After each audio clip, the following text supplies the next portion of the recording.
নমস্কার মাছ চাষি ভাই ও বন্ধুরা, আশা করি সবাই ভালোই আছেন। আমার এই ফিশ ফার্ম চ্যানেলে আপনাদের সবাইকে স্বাগতম। সুপ্রিয় দর্শক, আমি যে আমার ট্যাঙ্কে শিং মাছের রেণু দিয়েছিলাম, সেই রেণুর বয়স আজ ২৬ দিন। দেখুন রেণুগুলো কত বড় হয়ে গেছে। এখন আর রেণু নেই, পুরোপুরি শিং মাছে রূপান্তরিত হয়েছে এরা। বাচ্চাগুলো অনেকই বড় হয়ে গেছে, আপনারা দেখতে পাচ্ছেন কিনা। এই যে ট্যাঙ্কে চারিপাশে দেখুন ভর্তি ছোট ছোট যে দেখা যাচ্ছে, এগুলো সেই শিং মাছের রেণু। প্রচুর বাচ্চা হয়েছে আমার ট্যাঙ্কে। আশা করি ১ লক্ষের ওপরে আমি বাচ্চা পাবো এই ট্যাঙ্ক থেকে। এই দেখুন সে বাচ্চাগুলো, গোটা ট্যাঙ্ক জুড়েই কিন্তু এরকম বাচ্চা দেখা যাচ্ছে।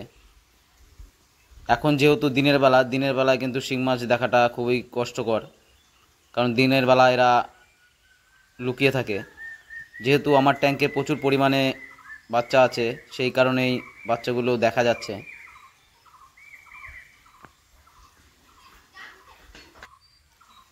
দেখুন ট্যাঙ্কে রেণুর বয়স কিন্তু ২৬ দিন, কিন্তু আমার জলের কোয়ালিটি কিন্তু এখনও কিন্তু খারাপ হয়নি। কারণ আমি প্রত্যেক দিন কিন্তু ৮ থেকে 10% জল ঝর্ণা আকারে আমার ট্যাঙ্কে দিয়ে থাকি। কারণ পাউডার ফিড ইউজের ফলে কিন্তু ট্যাঙ্কের জল নষ্ট হওয়ার সম্ভাবনা থাকে। সেই কারণে আমি প্রতিদিনই কিছুটা করে জল এর মধ্যে অ্যাড করি, এবং বাকি জলটা যে অতিরিক্ত জল হয় ট্যাঙ্কে, সেটা কিন্তু আউটলেটের মাধ্যমে অটোমেটিক বেরিয়ে যায়। আপনারাও চাইলে কিন্তু আমার মতো করে ট্যাঙ্কে রেণু চাষ করতে পারেন। এটা কিন্তু একদমই সহজ। চলুন আপনাদের মাছগুলোকে একটু ধরে দেখাই। এই কচুরিপানার নিচে কিন্তু মাছগুলো থাকে।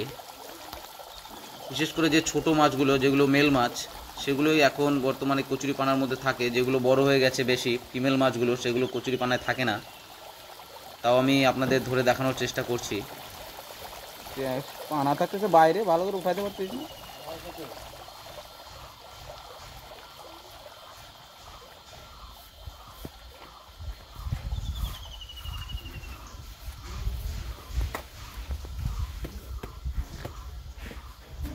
এই দেখুন বাচ্চাগুলো, কচুরিপানায় এখন ছোট বাচ্চাগুলোই থাকে, বড় বাচ্চাগুলো থাকে না।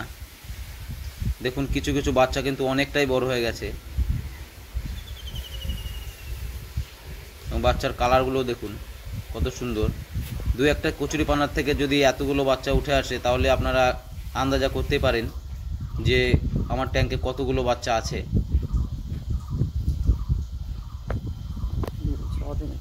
আমি আমার ট্যাঙ্কে কিন্তু ৫০০ গ্রামের একটু বেশি বেশি রেণু দিয়েছিলাম। আশা করছি ১ লক্ষের ওপরে বাচ্চা আমি পাবো।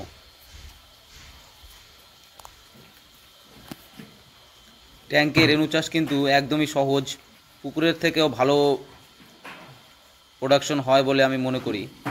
কারণ আমি ৪ থেকে ৫ বছর ধরে আমি এইভাবেই কিন্তু ট্যাঙ্কে রেণু চাষ করে আসছি। আমার ট্যাঙ্কগুলো হয়তো হবে ১ শতক জায়গার মতো হবে আমার ট্যাঙ্কগুলো। এতে যদি আমি ১ থেকে ১.৫ লক্ষ বাচ্চা উৎপাদন করতে পারি, হয়তো বা পুকুরেও এত বাচ্চা উৎপাদন করা সম্ভব নয়। একটা ট্যাঙ্ক থেকে আমি গোটা সিজনে ৩ থেকে ৪ বার কিন্তু রেণু চাষ করতে পারি। এবং পুকুরে রেণু চাষ করতে গেলে অনেক রকমের সমস্যাও কিন্তু হয়ে থাকে, এবং রেণু অনেক সময় নষ্ট হয়ে যায়, এবং পোকা মাকড়ের অত্যাচার এবং নানান রকমের সমস্যা কিন্তু হয়। কিন্তু ট্যাঙ্কে রেণু চাষ করতে গেলে কিন্তু এই সমস্যাগুলো কিন্তু হয় না। এই রেণু চাষ আমি মনে করি যে বড় মাছের কালচারের থেকেও অনেক বেশি লাভজনক।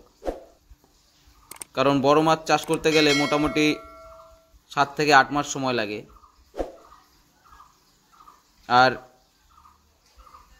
এই রেণু কিন্তু এক সিজনে ৩ থেকে ৪ বার করা যায়।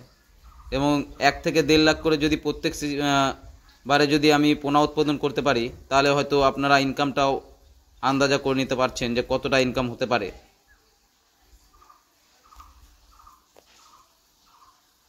ট্যাঙ্কে কিভাবে রেণু চাষ করতে হয় এবং কিভাবে জল প্রিপারেশন করতে হয় সেগুলো আমার চ্যানেলে ভিডিও দেওয়া আছে, আপনারা চাইলে দেখে নিতে পারেন।